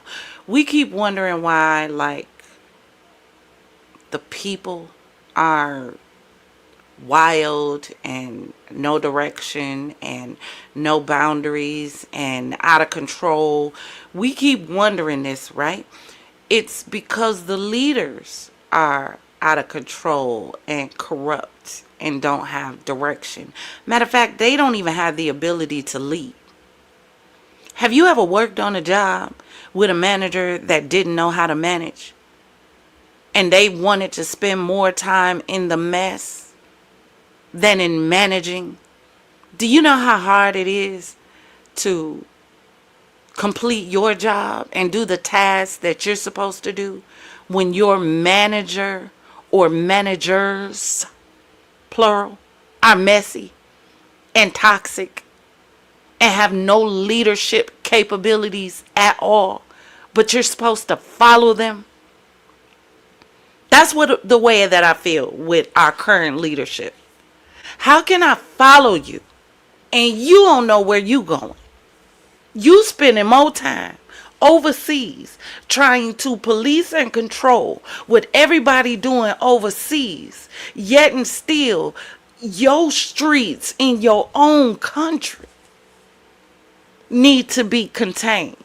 And instead of you as a leader saying, you know what, before I go next door and try to clean up their house, I'm going to take my eyes, myself, and I'm going to make sure that my streets are straight first. But that would be too much like right? For our leaders to focus on our country, our streets, our people, before trying to jump in a war and start a war, and the people don't even fully agree with you as a leader. Make that make sense. Matter of fact, do it make sense to you when I say it out loud? Our leaders are trash, but they running around talking about make America great again. When? I want to see them do it. Matter of fact, let us know the first step that you're going to take. It's supposed to be putting out the illegal immigrants. Well, what about the ones on American soil? Born here, bred here, all of that. That's shooting up schools and shooting up politicians and shooting up the streets and unaliving parents and unaliving entire households. What about that? While we're focused on illegal immigrants, did the illegals cause that? Did the illegals call the young man to shoot Charlie Kirk? Did the illegals tell the young man to jump the fence at Mar-a-Lago trying to get at Trump and he wasn't even there? Our priorities are out of order. And until we get leaders with the right priorities, the Epstein files aren't going to all be released. Not with all the names in it. It's going to continue to be released, redacted, so that the elites, the ones with money, the ones with power, the ones with powder, can still be protected.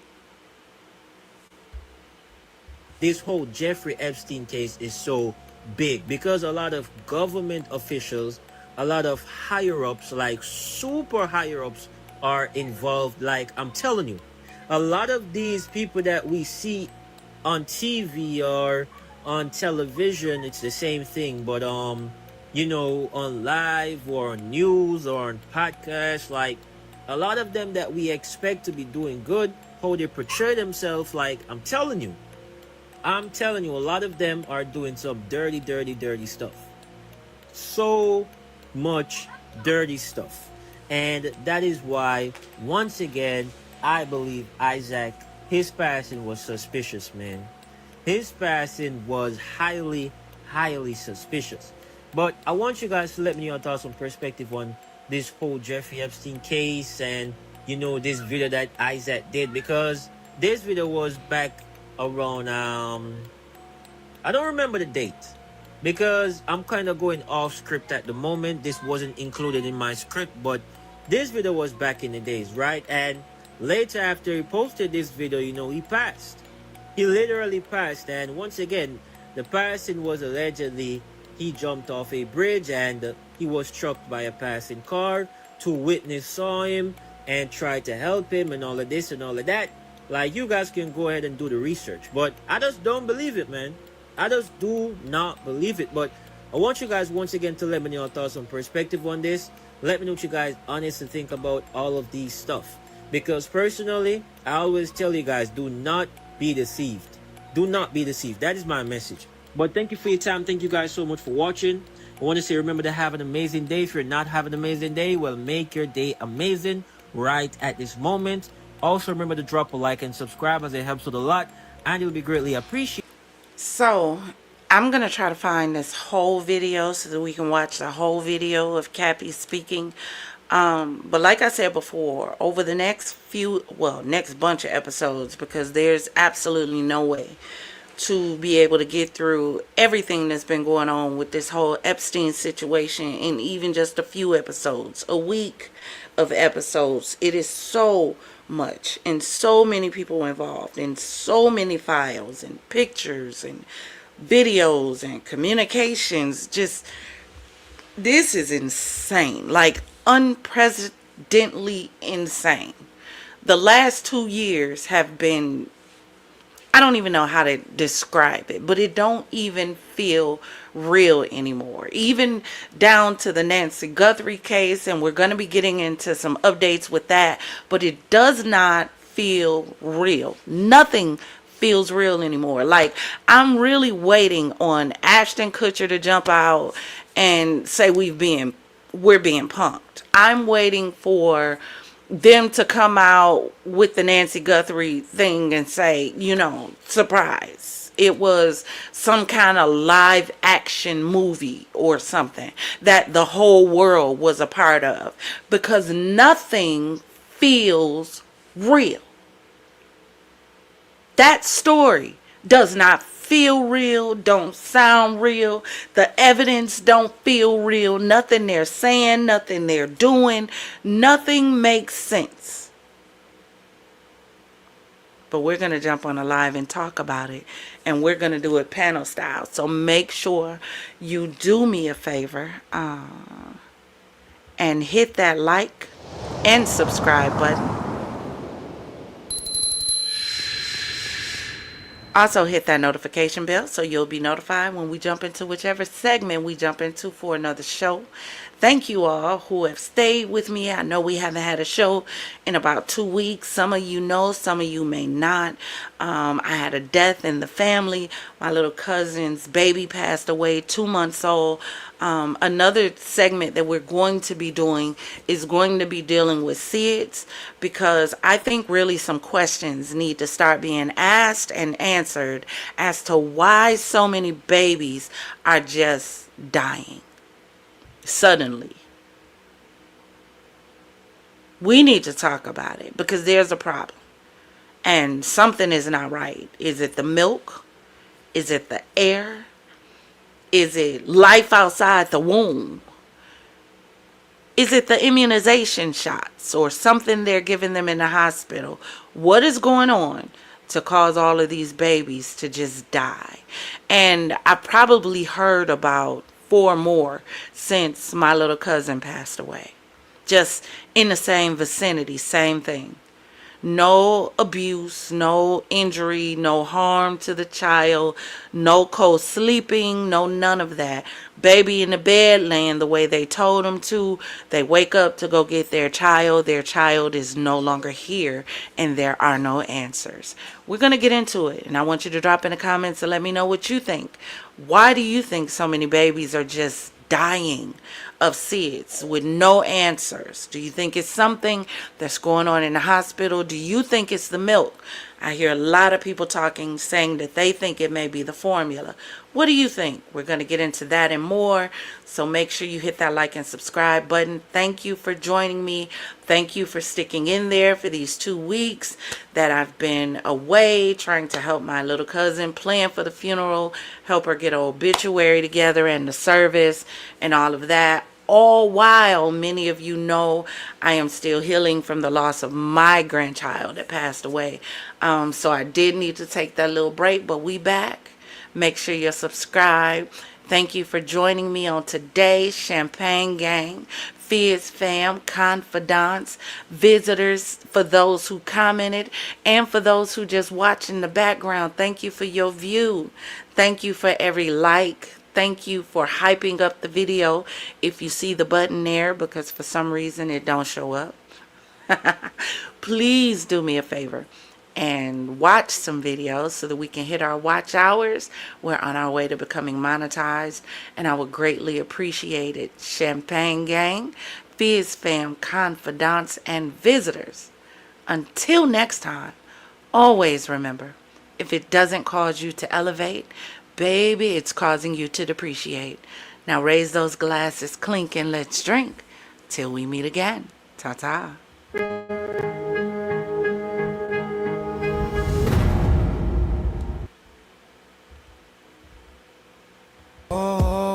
Edge control on bathroom sink. Freedom notes and colored ink. Brother's face sharp as a blade. Dreams tucked tight in a second-hand J's. Dark skin glow in the midday heat. Whole world built on these tight feet. History books skip whole scenes. We kept recording our genes. The blacker the berry, bigger the crown. We rise up slow, but we don't bow down. From black hair, black roots in the ground, to the base of our hearts, that heavy sound. Blacker the berry, sing it out loud. Every shade, every scar, so proud. If they ever try to ride us out, we ink our names with the anthem now. Say it for the kids with the wide nose, wide dreams. Say it for the lips, for the hips, for the deep rich scene. For the lows, for the twist, for the press, for the free. Every king, that's a dynasty.